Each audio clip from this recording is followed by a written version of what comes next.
Esta carta foi escrita depois que a maioria dos apóstolos já havia morrido. Muita gente boa já tinha ido. Muita gente que tinha andado com Jesus e que tinha sido testemunha ocular dos fatos do Evangelho e da mensagem de Jesus, já tinham passado. Já tinha havido algumas perseguições horríveis, tanto dentro dos territórios de Israel, em Jerusalém, como a gente acompanha no livro de Atos, e basicamente houve intensa perseguição até que Paulo veio a se converter e distendeu o processo. Isso aí inclui mais de uma década de opressão, de aflição, de angústia. Muita gente foi morrendo, outras pessoas foram sendo levantadas. Paulo surge e começa a pregar aos gentios e deixar os judeus em estupefação e os cristãos profundamente perplexos, sem entenderem bem o que estava acontecendo, como se não pudessem acreditar que Deus tivesse poder para constranger o coração do pior inimigo do caminho, conforme a igreja é chamada todas as vezes que em Atos ela é relacionada à opressão dos judeus, ela vira o caminho, como se Deus não tivesse poder para converter o pior opressor do caminho no maior promotor do caminho, como acontece com Paulo. E outros foram passando. Atos 12 nos diz que Tiago, irmão de João, morreu.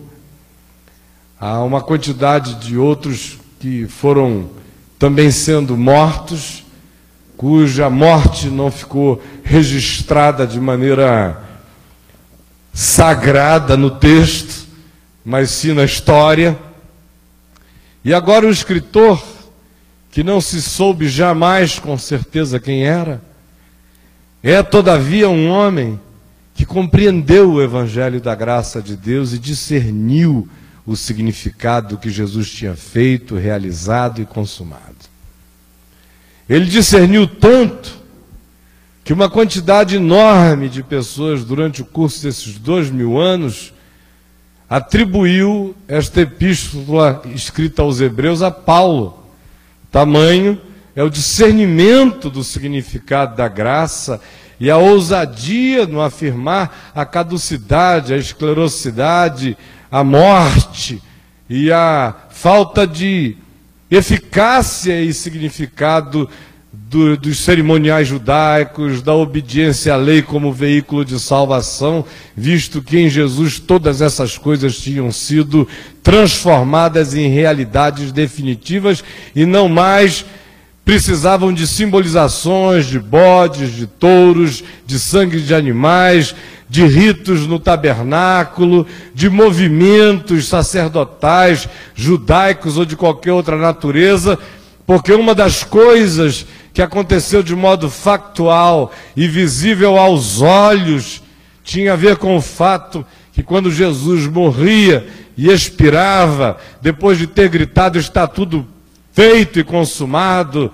o tetelestai do Novo Testamento em grego está pago, e entregou o Espírito, se diz que o véu do santuário, lá dentro do templo de Jerusalém, se rasgou de alto a baixo em duas partes, sem auxílio de mãos humanas.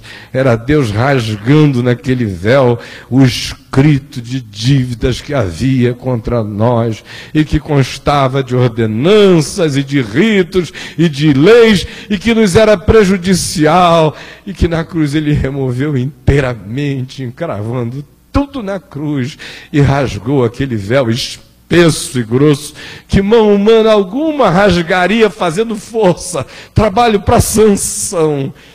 Foi rasgado de alto a baixo em duas partes, quando Jesus dizia, está pago, está consumado, e Pai, nas tuas mãos eu entrego o meu espírito. Então esse escritor de Hebreus tem essa afinidade tão profunda com a graça, que muitos atribuíram o texto a ele. Outros o atribuíram a Barnabé, que foi companheiro de Paulo, e tradições antiquíssimas dizem que eles eram primos, e que tiveram intimidade de convívio de anos e anos, de experiência em Deus, no Evangelho, de troca de percepções, de entendimentos, embora depois de Atos 14 para frente, especialmente quando a gente chega já no capítulo 15, virando para o 16, Lucas, o autor de Atos, diz que Paulo havia já se tornado o principal portador da palavra, e depois ele e Barnabé se separam. Barnabé segue com Marcos, ele vai adiante no seu caminho, confirmando e pregando nos lugares onde já havia pregado, e em outros muitos ainda não alcançados pela palavra, mas havia pessoas que atribuíam, e que até hoje atribuem, este texto a Barnabé. Para mim, é absolutamente irrelevante quem é o autor, a partir do pressuposto de que eu não estaria usando se eu não cresço no meu coração que ele é obra e escultura do Espírito Santo de ponta a ponta. Senão eu não usaria. Nenhuma obrigação de usar. Mas eu creio de todo o coração que o autor desta carta é o Espírito Santo. E que o significado dela, se foi absolutamente essencial nos dias em que ela foi escrita, se tornou outra vez completamente essencial para nós nos nossos dias. Por quê? É a sua pergunta.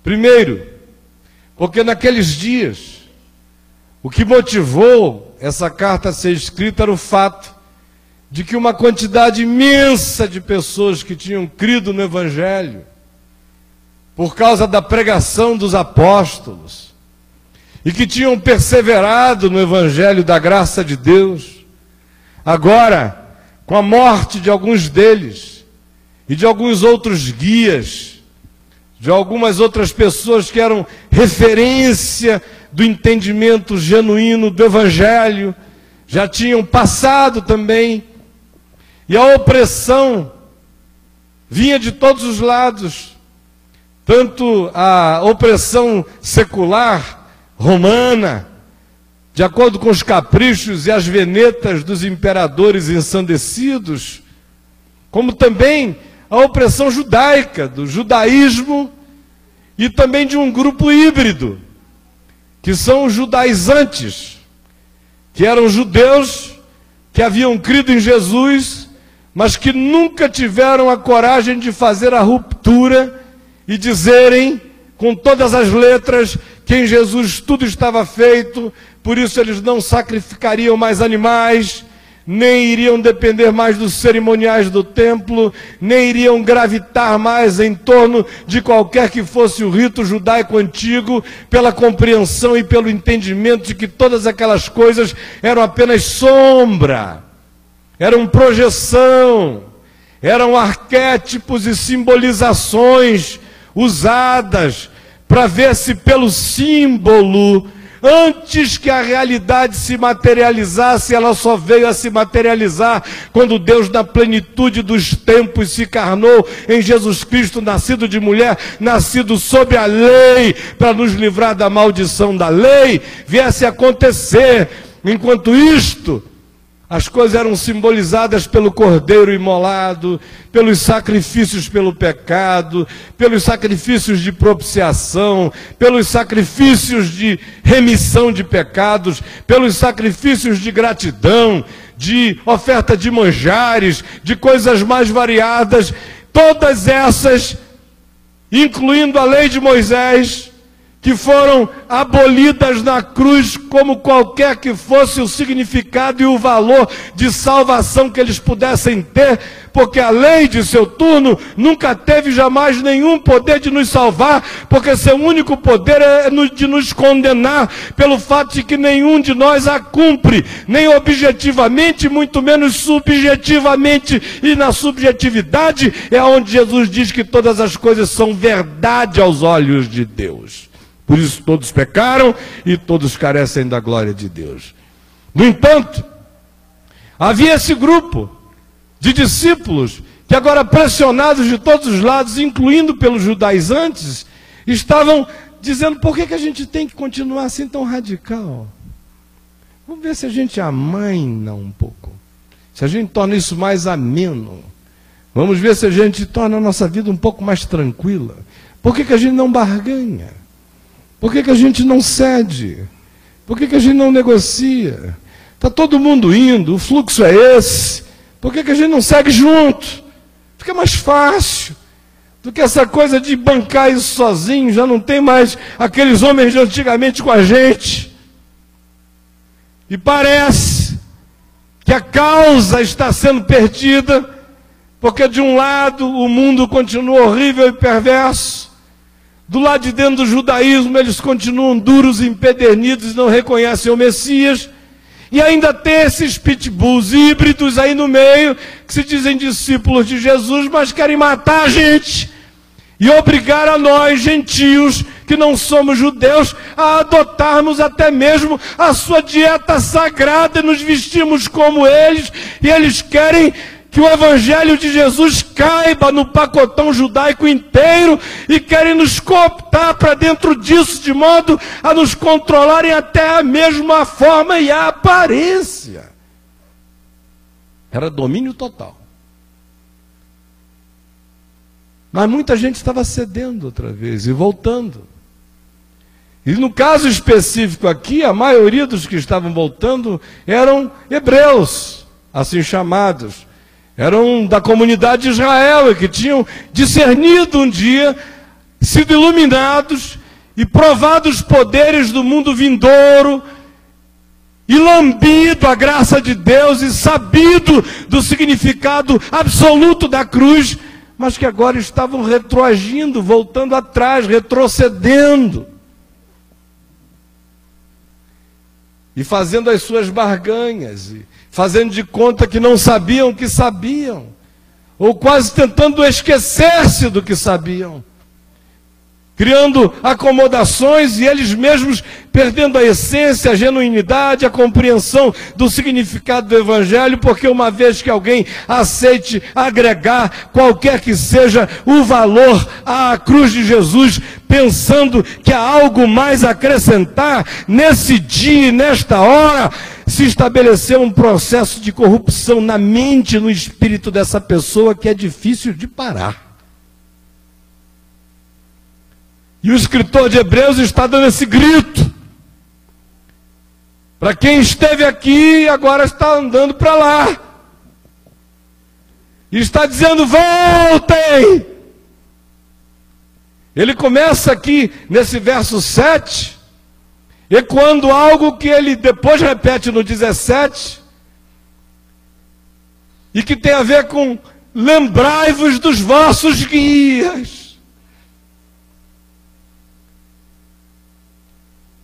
Lembrem de Estevão, lembrem de Paulo, lembrem de Pedro, lembrem de Tiago, lembrem dos que viveram para o Evangelho, lembrem dos que vos guiaram e vos ensinaram a simplicidade do Evangelho, a totalidade de Jesus, o absoluto das realizações dele, e voltem.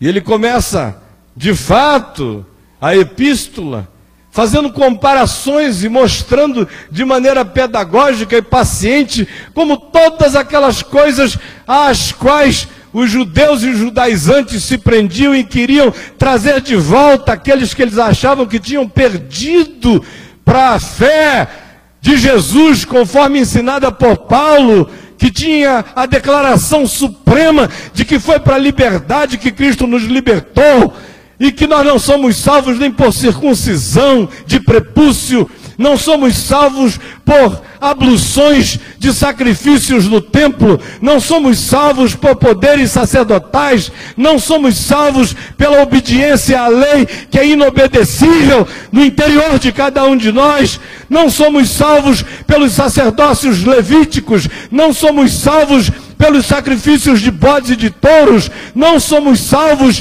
pelo tabernáculo, não somos salvos pelos ritos dos sacerdotes, não somos salvos conforme Josué, não somos salvos conforme Moisés, não somos salvos conforme ninguém, senão Jesus, em quem todas as coisas ganharam a sua completude, a sua finalização, o seu acabamento, e estão feitas e consumadas para sempre. E esta é a vitória do Evangelho no céu, na terra e debaixo da terra. E a integridade desta verdade é o que trinca o inferno, inclusive hoje à noite, enquanto eu grito esta verdade outra vez, assistido por principados e potestades também.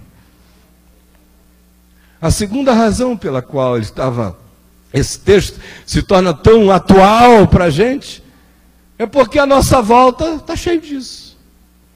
Nós não temos mais Jerusalém com um templo, mas praticamente cada grupo, cada instituição, ao seu próprio modo, voltou à lei, voltou às suas doutrinas, ou voltou aos paganismos e importou os paganismos mais variados,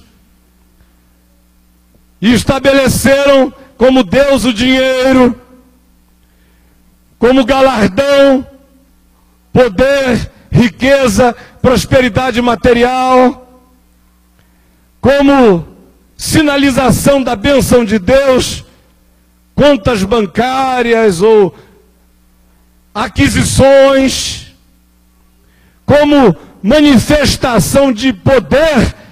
O que se tem hoje são maldições, são pessoas dizendo: se você sair debaixo da minha cobertura, você vai ser martelado pelo inferno. E as pessoas ficam acreditando nisto, negando a cruz de Jesus, negando o fato de que é na mão dele que está todo o poder nos céus e na terra, negando o fato de que ele é que cuida da ovelhinha que é dele, negando o fato de que nós somos todos ovelhas do seu rebanho. Ele é o único bom pastor e não há nenhum outro bom pastor senão ele, que deu a vida pelas suas ovelhas. E é ele que nos cobre, é ele que nos cerca, é ele que sobre nós põe a sua mão, ele é a nossa garantia, ele é a nossa justificação, ele é a nossa santificação, ele é o nosso Salmo 91, de misericórdia, de graça, de cobertura nos céus, na terra, debaixo da terra e no nosso próprio coração. Nele nós estamos protegidos, nele não há nada, nem no céu,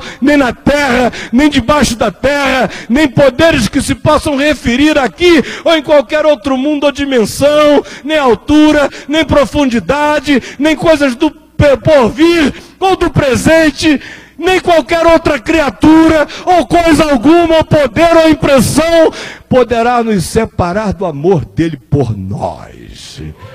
Esta é a verdade do Evangelho, a sua cobertura é só Jesus. Agora não é isto que está entre nós. E há milhões que voltaram atrás, milhões que estão na macumba da religião cristã, mas não no Evangelho. Milhões dos amuletos, milhões dos fetiches, milhões nos ídolos, dos sacrifícios humanos, das correntes perversas, que nada mais são do que sacrifícios de bodes e de touros. Milhões estão idolatrando homens, porque quem fica com medo da maldição de quem quer que seja, atribuiu a essa pessoa um papel de Deus. Então idolatram. Quando os idolatram e obedecem como loucos, obedecem ao dono de uma seita, para o qual entregaram as suas almas, ou idolatram quando se amedrontam das maldições deles.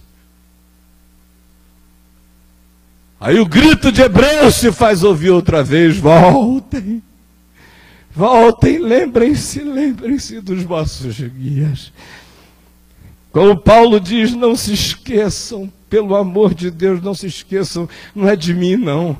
Não se esqueçam que eu estou aqui, nesses calabouços frios, com essas correntes geladas, oprimido de todos os lados, a vida inteira, para que a glória do Evangelho não fosse tirada de vocês, gentios.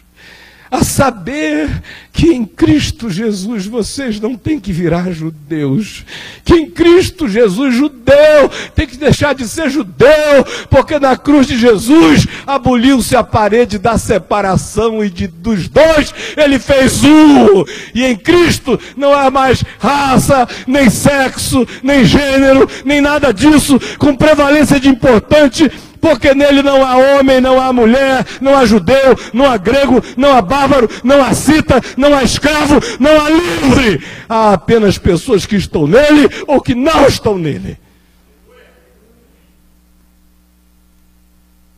Aí, o autor da epístola, nesse final dela, faz esse convite tão singelo. Lembrai-vos dos vossos guias. Isso para mim hoje, se eu não quiser sair pensando para trás, para trás, para trás, para trás, para trás, para trás, me faz lembrar, por exemplo, do meu pai, que foi meu guia humano mais importante na terra. Lembrai-vos dos vossos guias, os quais vos pregaram a palavra de Deus, e considerando atentamente o fim de sua vida, imitai a fé que tiveram. Esse é o convite. Lembrem de Paulo, minha gente. Não esqueçam não, está tudo vivo aqui. E o próprio Paulo dizia a Timóteo, lembra-te de Jesus Cristo, e este ressuscitado de entre os mortos, segundo a descendência de Davi, levantado da morte, gritando que está tudo feito, e que a autoridade está na mão dele, que está tudo consumado e acabado. Quem crer tem a vida. Lembrem-se. Ele prossegue aqui e diz que Jesus ontem, hoje é o mesmo, e o será para sempre. O que mudou? O que foi que mudou? Quem consegue dizer que Jesus é o mesmo ontem, hoje, o será para sempre, não tem mais o direito de a lugar nenhum. Tem que dizer como Pedro, para quem iremos nós, pois só tu tens as palavras de vida eterna. Não tem mais outra história, não tem outro mover, não tem uma nova revelação.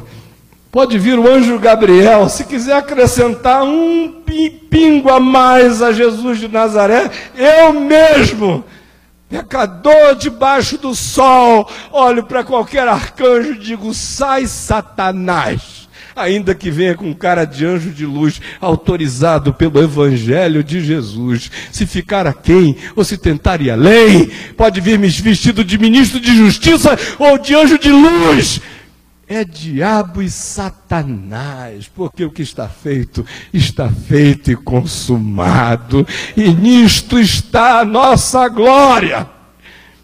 E Paulo diz, eu me glorio só nisto, na cruz de Cristo, na qual eu estou crucificado para o mundo, e o mundo para mim, na qual tudo está acabado. E o que não está acabado em mim, está em processo de solução permanente, ainda que eu saiba pela fé que em Jesus eu já estou completado e assentado nos lugares celestiais para sempre. Então quem sabe que Jesus é o mesmo, em mudando, tem que saber que está mudando para fora de Jesus. Seja qual for o mover, é mover para fora de Jesus, porque só há um mover. Está movido para sempre. O resto é a atualização que o Espírito de Deus faz permitindo que aquilo que é eterno ganhe a sua contemporaneidade conforme os dramas da nossa geração, mas o Evangelho chega sempre imutável.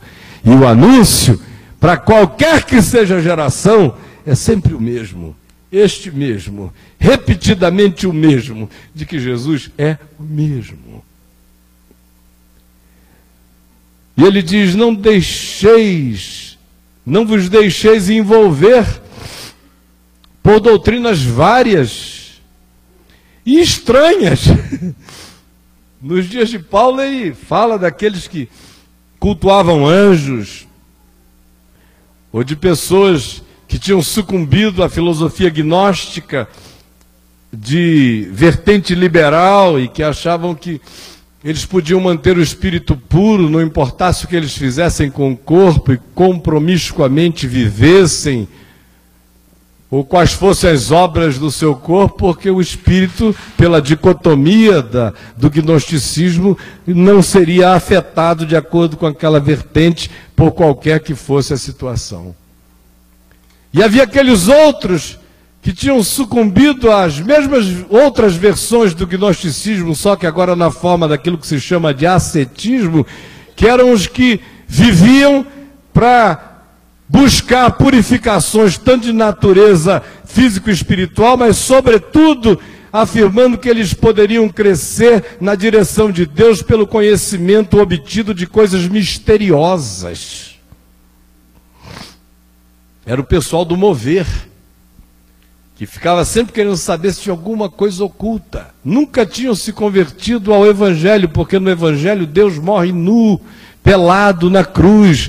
Tudo está para fora, não há segredos, está tudo contado, revelado. E Paulo diz que aquilo que não foi ainda revelado, em sendo revelado, será revelado de acordo com aquilo que já está revelado. De modo que tem que ser continuidade absolutamente idêntica. De forma que eu não tenho nenhuma permissão para compreender qualquer coisa nova que seja diferente do Evangelho. E aí, vem ele e diz: não vos deixeis envolver por doutrinas várias e estranhas, porquanto o que vale,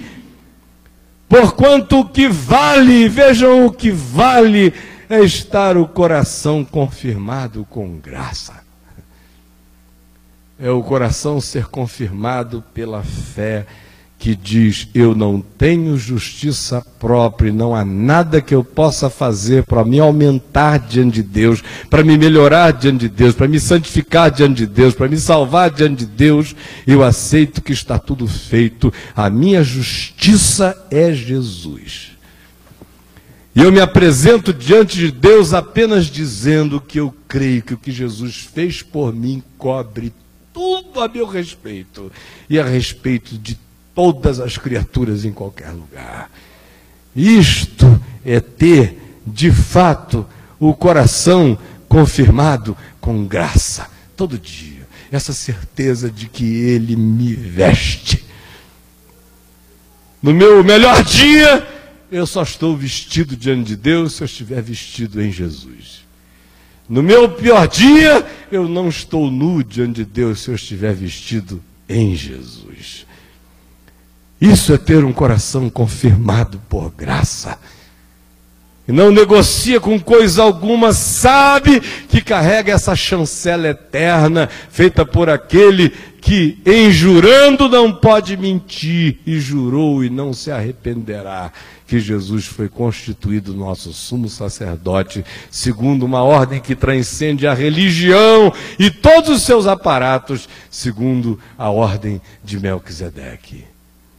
E ele continua e diz: e não vos equivoqueis, porque ninguém vai fazer valer a existência diante de Deus mediante o alimento que come, ou a roupa que veste, ou os seus trejeitos e maneirismos religiosos, ou as suas formas exteriores, ou as suas doutrinas humanas, ou o cabedal de coisas que são ensinadas no templo como tendo importância capital, porque não tem, porque o que vale é o coração estar confirmado com graça. Pois nunca tiveram proveito os que com isto se preocuparam. E aí vem a parte séria, horrorosamente pesada desse pedaço de evangelho que nós temos aqui. No verso 10 ele diz: possuímos um altar, do qual não tem direito de comer os que ministram no tabernáculo. Isso é pesado. Quando você pensa no contexto, nesse pessoal que está voltando lá para a lei, para as cerimônias, para os levitas, para os sacerdotes, para as circuncisões, para todas essas obediências de exterioridades, para as formas de acrescentamento humano ao que já está feito e consumado por Jesus. Quando ele diz isso, ele diz algo horroroso de ser ouvido, para quem entende. Nós possuímos um altar, do qual não tem direito de comer os que ainda ministram no tabernáculo. Se o indivíduo volta, ele chega a dizer no capítulo 6, se a pessoa faz esse retrocesso, ele diz: eu não quero pensar isso a respeito de vocês. Mas é semelhante àquilo que Pedro dizia, como o porco que voltou à lama, ou como o cão lavado que voltou a se revolver no vômito, na sujeira. E o escritor de Hebreus diz: é como quem foi iluminado, soube tudo e agora está voltando atrás, equivale a pisar no Filho de Deus a segunda vez, a querer crucificá-lo outra vez. Porque por isso aí ele já morreu. Vocês querem o quê? Matá-lo de novo? Não valeu. Querem fazer parte de um acompliciamento histórico outra vez, de negação de Jesus e da cruz. Querem se associar às vozes que gritavam Barrabás nas ruas. Querem chicoteá-lo outra vez. Querem crucificar e repetir a história inteira. Não valeu!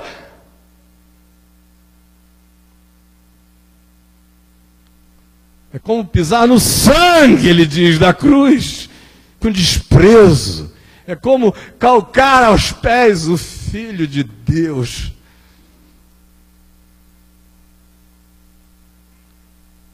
Por isso ele não brinca e diz: é hora de escolha. Escolham se vocês vão voltar lá para o tabernáculo com tudo que ele inclui, ou se vocês vão ficar comendo deste altar, porque este altar foi erigido fora do tabernáculo, foi erigido fora dos portões de Jerusalém, foi erigido fora da religião dos judeus, foi erigido no lugar da maldição, aonde santo nenhum põe o pé, aonde ninguém que se sente digno vai.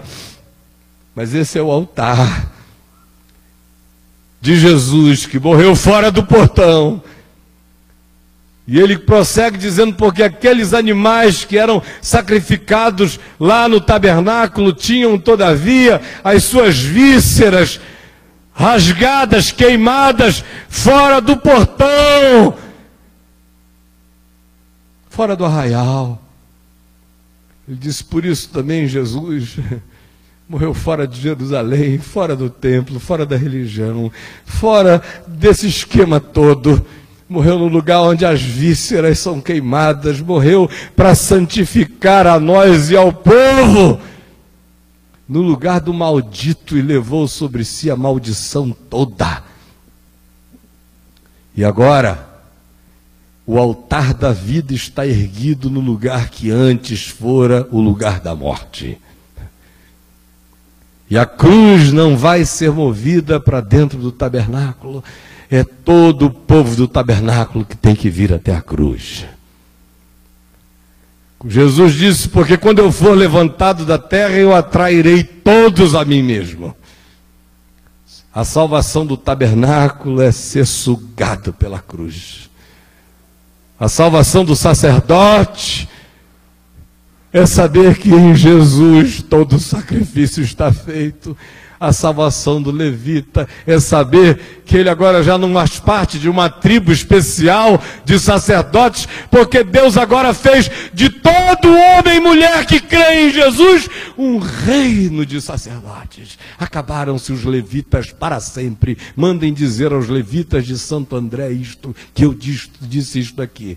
Quem se intitular levita é gente voltando atrás. Levita é todo aquele homem e mulher que entoa e louva de coração ao Senhor, com pensamentos, com o coração dadivoso, com ações misericordiosas e também com canções, mas longe de ser só com canções. É com o louvor existencial que brota de um coração grato.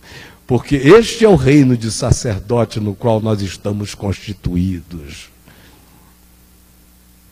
Ele diz, aqueles animais têm seus pedaços queimados fora do arraial, assim também Jesus, para santificar o corpo, o povo morreu fora do arraial, fora do acampamento. E aí ele prossegue fazendo um apelo. Primeiro ele diz, escolha. Se você comer daqui, você não come de lá. E se você comer de lá, você não come daqui. Essa é uma hora de decisão. Ou você é gente do tabernáculo, do sangue de bodes e de touros, dos sacerdotes e dos levitas, dos seres santificados poderosos que controlam a sua vida, do Deus de hora marcada, das cerimônias solenes que se você faltar, vai ter que cumprir e bater continência numa corrente mais 30 dias para poder voltar a falar com Deus, dando dinheiro todo dia para ver se Ele se comove com a sua dadivosidade. Decida se você fica nesse altar ou você vem para esse outro, porque não dá para comer dos dois. Nós temos um altar do qual não tem o direito de comer os que ministram no tabernáculo. Quem está lá não passa para cá. Só passa se desistir e vier para comer do pão da vida. E só do pão da vida, a vida toda e toda a vida, porque no pão da vida toda a vida é vida eterna. Louvado seja Deus. Aí ele prossegue e diz o seguinte: por isto foi que também Jesus, para santificar o povo pelo seu próprio sangue, sofreu fora da porta. Saiamos, pois, a ele fora do arraial, levando o seu vitupério. Esse é um dos convites mais extraordinários do Evangelho. Saiamos, pois, a ele, fora do arraial. O arraial é esse lugar das nossas seguranças, dos nossos pertencimentos. É o lugar onde a gente tem rua, tem pai, tem mãe, tem dono, tem pedigree, tem importância, tem religião, tem sacerdote, tem um culto que pode se mecanizar em nosso nome, que pode ser feito enquanto a gente está de costas, que pode ser feito enquanto a gente estrangula alguém, que pode ser missa de 7º dia, enquanto a gente no 7º dia mata de novo. Mas a gente pagou o rito. O tabernáculo, aqui, nesse contexto, é esse lugar onde se confia no que o homem pode fazer por si mesmo diante de Deus, ou naquilo que a congregação dos homens pode fazer por si mesma diante de Deus, ou naquilo que a congregação dos homens pode fazer por um indivíduo como meio de salvação. Como a Igreja Católica diz, e a evangélica não diz, mas diz de outros modos, fora da igreja não há salvação. E igreja é entendido por, na Igreja Católica, o aparato vaticanal que cobre boa parte da terra. E nos evangélicos é fora da igreja local. É menor ainda o negócio, muito menor. O Vaticano, o sujeito ainda tem liberdade para viajar pela terra, pelo menos.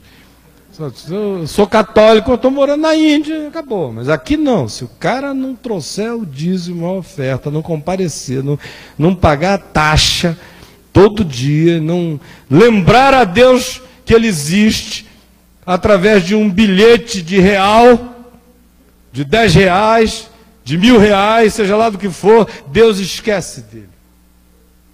Esse Deus é o diabo, e vocês não sabiam. Vem o escritor de Hebreus e diz: saiamos disso. Decida onde você vai comer, onde está erigido o seu altar, se é no aparato dessas falsas seguranças, ou se é em Jesus, na cruz, no que está feito, consumado para sempre. E se for assim, não barganhe mais. E se você entendeu assim, então vamos largar isso tudo e sairmos juntos a Ele, fora do arraial também, como Ele saiu, levando o seu vitupério, carregando o que a gente tiver que carregar, porque a gente só encontra esse altar fora desse arraial. Porque foi para a liberdade que Cristo nos libertou e não para confinamentos de arraiais.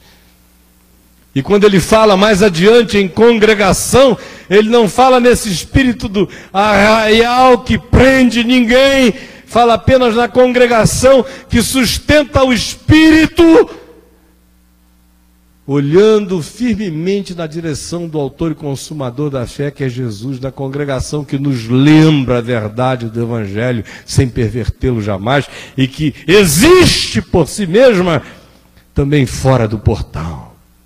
Hebreia, livre, andante, caminhante, do lado de fora do portão, porque o altar agora está erigido no coração da vida. Está fora do tabernáculo, está no coração da vida em Deus, andando no caminho, todos os caminhos da vida com Jesus, seguindo por onde quer que Ele for. É um apelo outra vez a que se o siga. Saiamos, pois, a Ele, fora do arraial, levando o seu vitupério. É um grito de um discípulo que entendeu quando Jesus disse: se alguém quer vir após mim, a si mesmo se negue, tome a sua cruz e siga-me. É a mesma coisa, dita com outras palavras. E a partir de um sujeito que verbaliza isso, não como aquele que é o que chama, mas como aquele que está seguindo e diz: vamos juntos, irmãos. Vamos juntos. Saiamos, pois, a Ele, ao encontro dEle, levando o seu vitupério. Muita gente prefere ficar se enganando, como esse pessoal aqui do tabernáculo. É mais simples, é uma porta larga o tabernáculo. Tem alguém que canta por você, que prega por você, que ora por você, que diz que vai levar seu nome à presença de Deus, que garante a você que, se você obedecer determinados ritos de bruxaria cristianizada, você vai obter o que você quer, independentemente de como esteja seu coração em relação a Deus.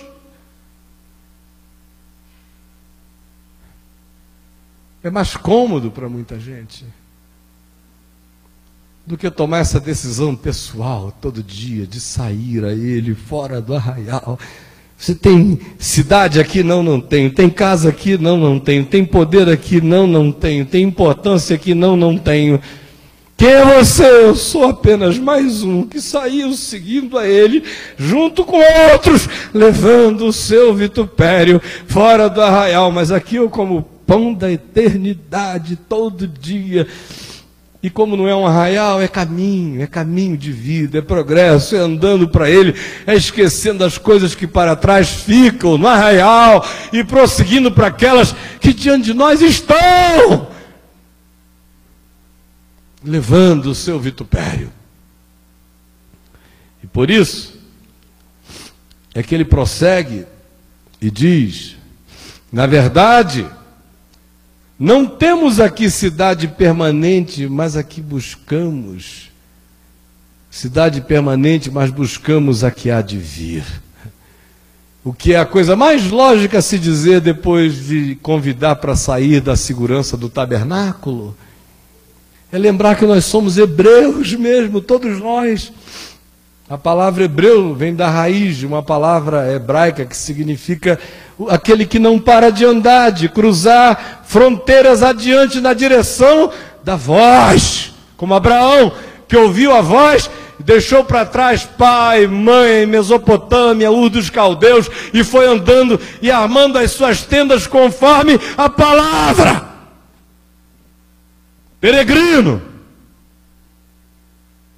Fora do arraial, a gente anda assim seguindo, nunca estabelecendo fixidez em coisa alguma na nossa interioridade, mas todo dia abertos para novos acréscimos da compreensão do Evangelho e para nova aplicação dele em nós e para um novo apropriar da comida e do alimento desse altar que é eterno. Aí ele diz isso: olha, não esqueçam, porque na verdade eu não estou chamando vocês para nada, porque quem é de Jesus sabe, na verdade, que nós não temos aqui cidade permanente. Nós não temos, a gente está de passagem. Que loucura é essa de achar que você vai ficar aqui para sempre? De estar voltando para um lugar. Que segurança? Quem é que vai dar segurança a você em qualquer lugar? Aqui não há nada permanente. Permanente só existe aqui algo para aquele que guarda a palavra do Senhor, porque passa o céu, a terra, ou como Pedro diz, cai a flor, murcha, tudo mais à nossa volta se deteriora, mas aquele que faz a vontade do Senhor permanece para sempre. Essa é a única permanência, permanência na vontade do Senhor, que nos chama todo dia para segui-lo, sem a fixação na ideia das falsas seguranças que nos são apresentadas dentro do arraial. Nós não temos aqui cidade permanente, mas buscamos a que há de vir. Por meio de Jesus, pois, ofereçamos a Deus sempre, especialmente carregando o vitupério, a dor, a ignomínia, o desprezo, as interpretações equivocadas, as maldições que outros lançam e projetam e falam a seu respeito, em qualquer circunstância, levando o vitupério dele, todavia, por meio de Jesus, ofereçamos a Deus sempre sacrifício de louvor, que é o fruto de lábios que confessam o seu nome. Aí tem gente que pensa que isso tem a ver com chegar aqui e dizer: eu creio em Jesus. Quem crê em Jesus, levanta a mão, irmão. Eu creio em Jesus, aleluia.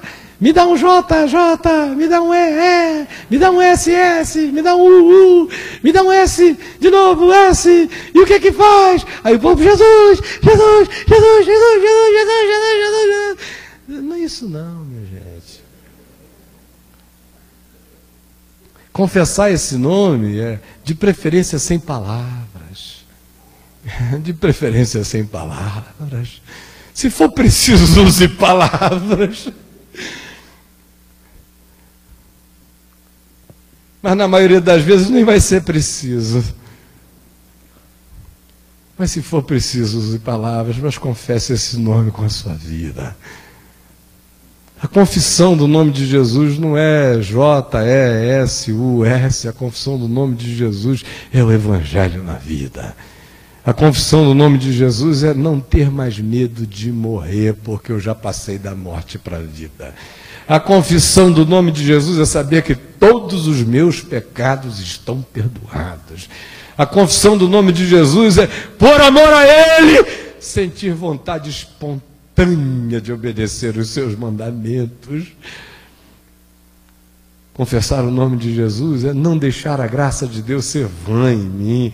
Ao contrário, permitir que ela eficazmente opere em mim, me desvestindo do velho homem, me revestindo do novo homem, que se renova segundo Deus no entendimento da verdade, todo dia. Então, esse é o sacrifício de louvor sempre. Com canções também, com salmos e hinos e cânticos espirituais, sobretudo com a composição da vida, que se torna a extensão sincera de um coração que crê que em Jesus se tem tudo. Todos os tesouros da sabedoria e do conhecimento estão nele. Nele nós temos justiça, nele nós temos unção, graça, santificação, nele nós temos todas as coisas, nele eu não preciso de mais nada.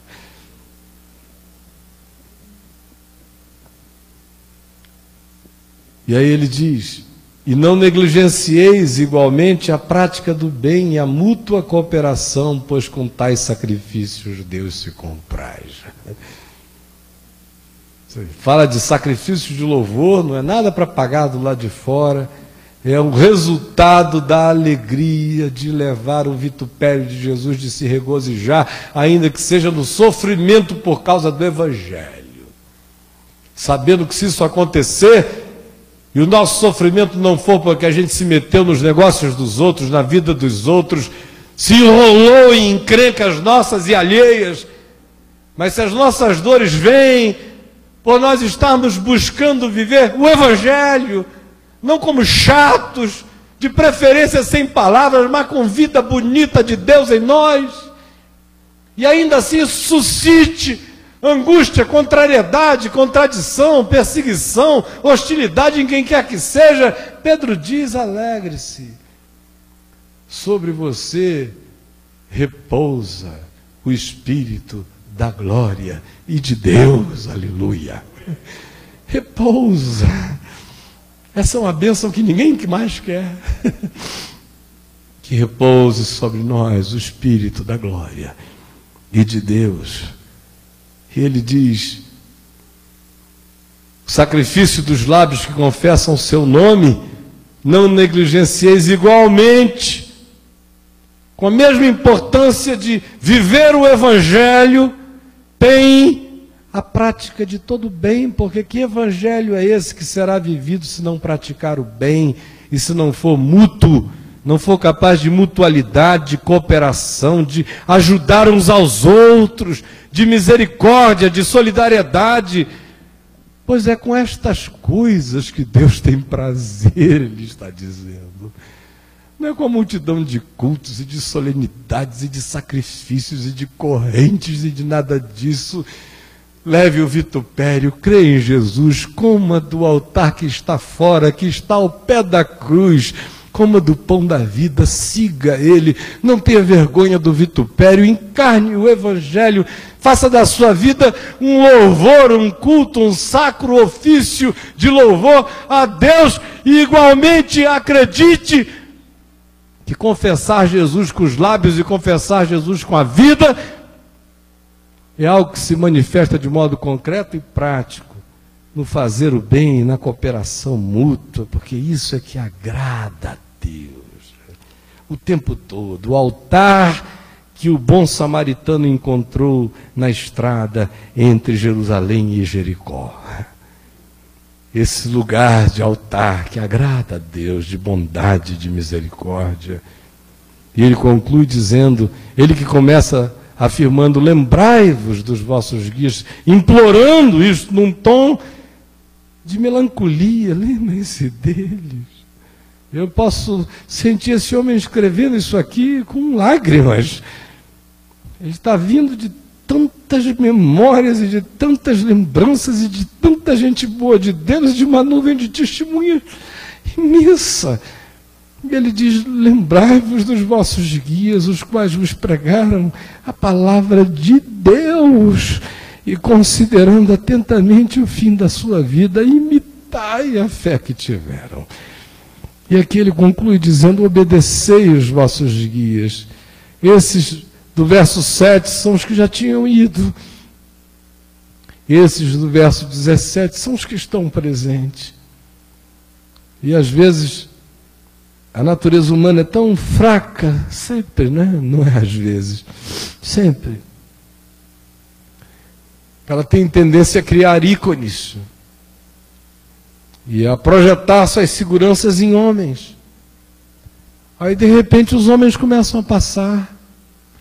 Aqueles que nos batizaram, que pregaram a palavra, que nos discipularam, que nos ensinaram, vão passando e outras gerações vêm vindo, e muitas vezes com essas novas gerações vêm muitos lobos nos enganando. Mas sempre há 7.000 que não dobram os joelhos a Baal. Às vezes eles não são importantes publicamente, eles não têm nome, eles não têm visibilidade, mas Deus os conhece. Deus os conhece, ao passo que aqueles outros que todo mundo muitas vezes conhece, são daqueles acerca dos quais Jesus dirá naquele dia: eu não sei quem vocês são. Operaram milagres? Sim, porque eu sou misericordioso, e eu visitei a minha pequenina, e eu fui lá e curei ela, passei por cima de você, seu lobo mercenário. Profetizou? Ela acolheu com fé. Eu vi que era bom para a vida dela o acolhimento que ela tinha com fé, e realizei o meu bem nela, apesar de você, seu lobinho safado. Expulsou o demônio. Está pensando que ele saiu por sua causa? Por sua causa ele não sairia, porque Satanás não divide o seu reino.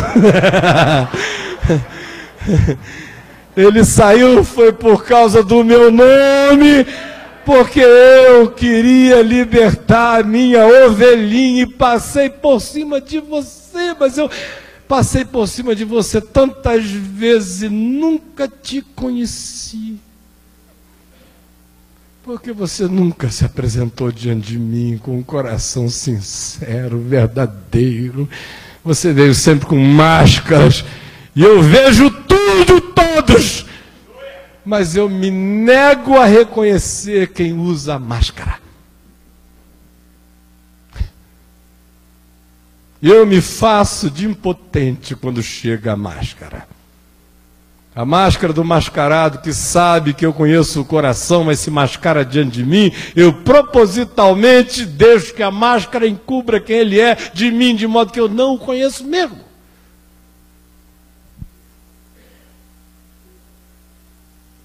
Agora, está ele aqui dizendo para essa nova geração: obedecei os vossos guias. E você diz: bom, e Deus deve estar me mandando outra vez obedecer algum maluco. Não. Só é guia quem é guiado por Jesus. Jesus disse: a ninguém chameis pai sobre a terra, e nem guia, o meu guru, o meu mestre, no sentido espiritual de pensar que aquela é uma pessoa para quem eu entrego o destino da minha vida. Meu pai, na perspectiva de que ele é o meu provedor, espiritualmente, e em qualquer dimensão da vida, chamando alguém com essa intenção de confiança que só cabe para Deus. Não chame nem seu pai de meu pai no dia em que você, ao chamá-lo de papai, estiver falando nele como se fosse Abba ou pai. Não faça isso. Chame de pai e papai, sabendo que é só o seu papai, mas não é o pai. A ninguém chameis de mestre, como sendo aquele que vai dizer como você anda, o que você tem que fazer, quais são os desígnios do seu coração e nele que devem existir e que controle a sua vida. Porque um só é o vosso mestre. E ele está vivo entre nós. e o Espírito dele nos leva a toda a verdade, e a gente tem a verdade da sua encarnação e da sua manifestação impressas diante dos nossos olhos, de modo que também quem lê entenda. O guia é esse ser guiado. Reconheça alguém como seu guia e não precisa chamá-lo de meu guia. Não perverta, dizendo, oi meu guia. Não faça do guia um título, não faça do guia um xamã, não faça do guia um herói, não faça do guia um semideus, não faça do guia nada. O guia é apenas um irmão que discerniu mais, quem sabe viveu mais, quem sabe sofreu mais, quem sabe acolheu mais. E ele é seu guia enquanto nitidamente ele estivesse deixando guiar pelo Evangelho de Jesus. Se o seu guia for guiado pelo Evangelho, ouça-o. Não como um oráculo, mas como um irmão amado que está velando pela sua alma, como o escritor de Hebreus prossegue numa construção de beleza tal que eu me nego a reproduzi-la e prefiro lê-la. Pois eles, os guias verdadeiros, velam por vossas almas, velam. É aquele cara que está de vigília, olhando com amor pela sua alma, pelo seu coração. Então um guia verdadeiro é guiado pelo Evangelho, e um guia verdadeiro é uma pessoa que se importa com você. Não é só com adolescente, porque logo, logo já vai estar ralando e tendo dízimo para dar. E enquanto isso é uma força de atividade interessantíssima para ser usada, porque jovem atrai jovem, onde tem jovem tem alegria tem gente bonita, então fecha um cerco muito bom para nosso negócio. Ou então, para o guia falso, não tem nem alma, tem importância. Aquele que tem força de trabalho e alguma coisa para dar, pode conseguir alguma importância, mas se não der conforme o esperado, ele ficará desimportante na mesma hora. Se for velho, hoje em dia está perdido. Ninguém quer mais nada com velho. Velho dá muito trabalho, não sai de casa, não tem grana, é dependente do INSS, toma remédio pra caramba. Fica difícil curar velho, porque velhice não tem cura. Não dá para descondicionar um velho acerca da velhice. Dá para sugestionar um moço, uma moça, dizendo, agora, dá uns pulinhos aí, ela vai... Parece que Jesus curava os paralíticos, eles saíam assim todos dos lugares, e o povo não daria glória a Deus em Cafarnaum de jeito nenhum, nem fariseu ia ficar perplexo se fosse como a gente vê essa moçada ser curada por aí, sendo que muitos deles já são contratados para a hora da cura ficarem de pé. Aí eu creio no Deus que cura, mas eu odeio palhaçada. E fazê-lo em nome de Deus é uma abominação que minha alma repudia até o fim da minha vida. Deus não tem glória em nenhuma mentira, mesmo que seja contada em nome dele e supostamente para a glória dele. Quem ganha vantagem nisso é o diabo, porque o Senhor não precisa de glórias inventadas. Ele faz como ele quer, quando ele quer, para o louvor da sua glória. Aí, eles velam por suas almas. O guia genuíno está preocupado com seu coração, com o produto da sua vida, com o fruto da sua existência. Quer que o Evangelho se torne boa nova para a sua mente, para o seu espírito hoje, agora, já. Que você se sinta acolhido, perdoado. O guia verdadeiro repete o que Jesus disse toda hora, com fé na palavra de Jesus ante toda pessoa arrependida. Filho, filha, perdoados estão os teus pecados. Agora levanta, anda, levanta, vai para casa, vamos, vamos, vamos. Ele vela pela tua alma. Quando você está bem, quando você está mal, quando você está em cima, quando você está embaixo, quando você está nas alturas alcondoradas ou nos abismos não visitáveis, quando você está alegre, quando você está deprimido, Ele vela pela sua alma. Ele se importa genuinamente com você. Se Ele não trata você à altura, Ele tem a coragem de voltar e se recuperar diante de você. Ele tem a coragem de se remendar diante dos seus olhos. Ele tem a coragem de dizer, de se reavaliar diante de você, dizer: o que eu ensinei ontem estava errado, eu fui convencido pela palavra que é assim. Olha, se você quiser me dar ouvidos, ouça aqui, o Evangelho me convenceu disto. Isso é velar também pelas almas. É não abrir espaço por notoriedade, nem popularidade, nem fama alguma para nenhum lobo ensinar a palavra na congregação, jamais.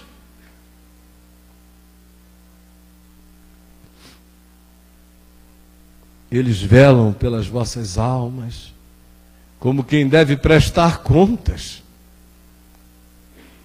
Dá a impressão de que eles vão prestar contas da alma do outro. De fato, ninguém pode prestar contas da alma de ninguém. Foi por isso que Jesus morreu por nós. E o texto de Hebreus não está dizendo que eles vão, estão dizendo que eles velam como quem vai prestar contas. Ou seja, está dizendo a qualidade do zelo. É como se tudo dependesse disso.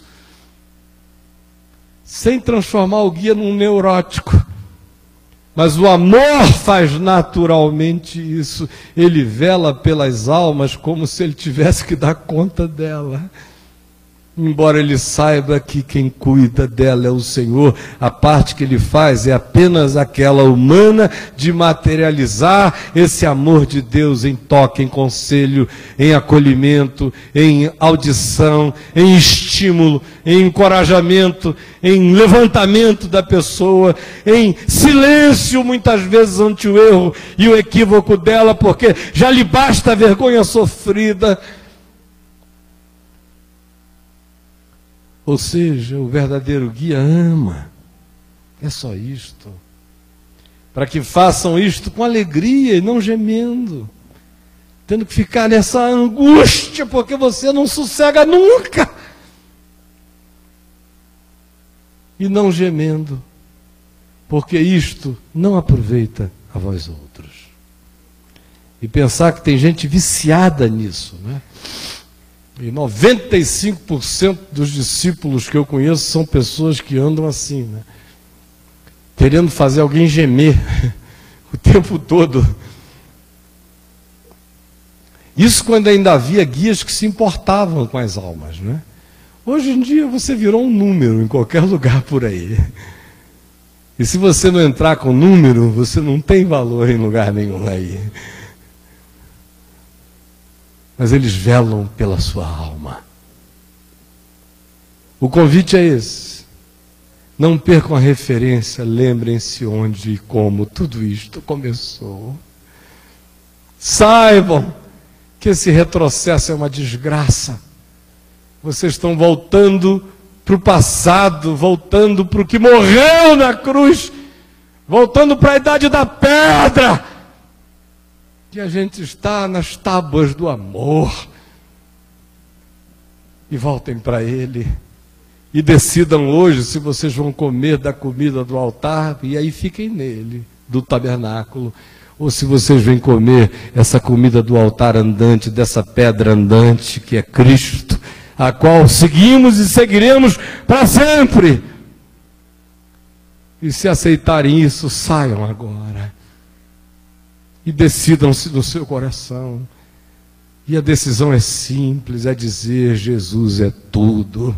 Ele é a esperança da glória, e isto me basta, está feito e consumado. E não tenha vergonha de levar o vitupério dele. E não tenha vergonha do que dirão, do que afirmarão, ou do que você supostamente perderá. porque você vai estar andando com Jesus. E faça isso com o coração cheio de louvor. Louvor de lábios que confessam o seu nome, louvor de vidas que confessam o seu nome na prática do bem, na mútua cooperação e na misericórdia para com todos.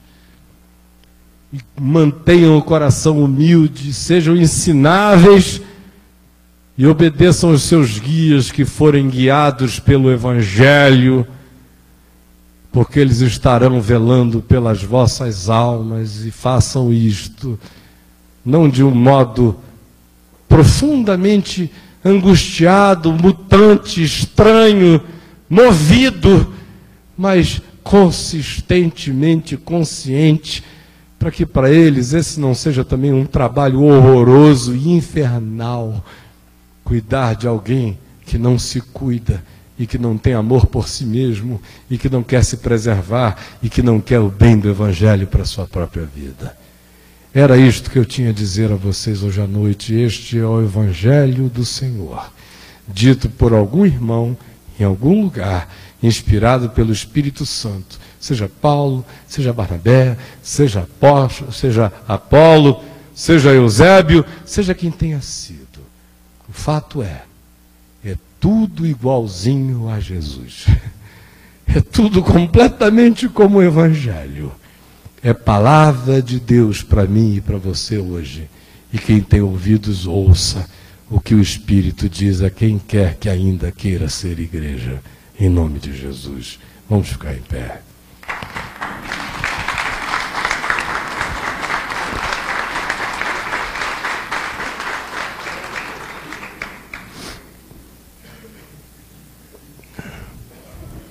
Eu queria fazer um convite, eu não fiz convite em lugar nenhum essa semana. Eu estou com muita vontade de fazê-lo aqui e agora. E eu não sei porquê, porque de fato tanto faz se você tomou uma decisão aí dentro do seu coração, o Senhor sonda os corações. Mas eu estou sentindo um convite imenso, uma vontade imensa de convidar aqueles que tomaram a decisão, que enxergaram hoje, que têm vivido muito mais dentro do tabernáculo, com as seguranças do tabernáculo, com as justiças humanas do tabernáculo, com os sacerdotes do tabernáculo, com os levitas do tabernáculo, com os sistemas do tabernáculo, achando que entrar nesta roda de hamster chamada de obra de Deus, que é feita por atividades e ativismos, é algo agradável a Deus, destituído, se estiver destituído do significado, profunda compreensão do Evangelho, é por engano. Mas se você ouviu, entendeu, discerniu, identificou, e o Espírito Santo pontuou em você todo esse engano daquilo que um dia foi, mas já não é, e passou porque passou por causa da cruz, e depois da cruz nada mais se levanta, exceto aquele que se levantou dos mortos para nos justificar. O resto morre. Se o Espírito Santo mostrou isso a você e revelou que de fato você precisa iniciar sua caminhada com Deus segundo o Evangelho, não conforme os homens, tem que ser segundo a palavra, segundo aquilo que você, com a sua mente, vai compreender, vai discernir, pelo que você vai ler e vai ouvir, e vai crescer, e não vai parar, e vai assumir, e vai aceitar, e vai acatar, e vai se submeter, ainda que isso seja vitupério, dor, ainda que sugere interpretações equivocadas, mas se for segundo Jesus, não tema. Vá atrás dele, saiamos, pois, a ele, fora do arraial, levando o mesmo vitupério dele, porque sobre nós repousará a glória de Deus.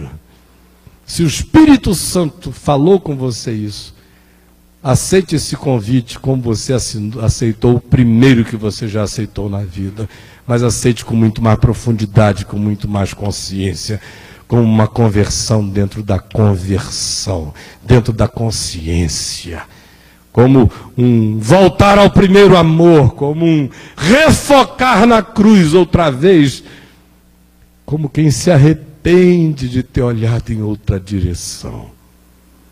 E se o Espírito Santo falou isso com você, é porque ele quer fincar essa verdade em você.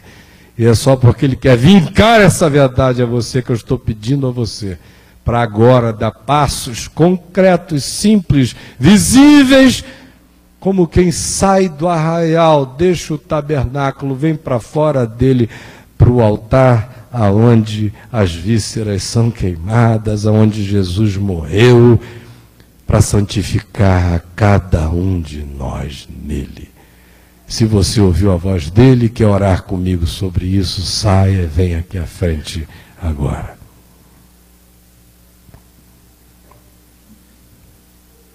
Quem sabe a gente canta gostoso, mas vem agora.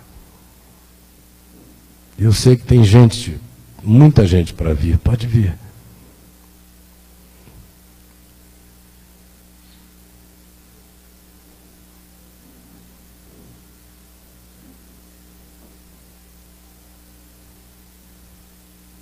Venha. Volta, Hebreu. Vem, caminha para lá, é para diante. Não tem retrocesso, não é para trás. O justo viverá pela fé, e se retroceder nele não está o coração do Pai.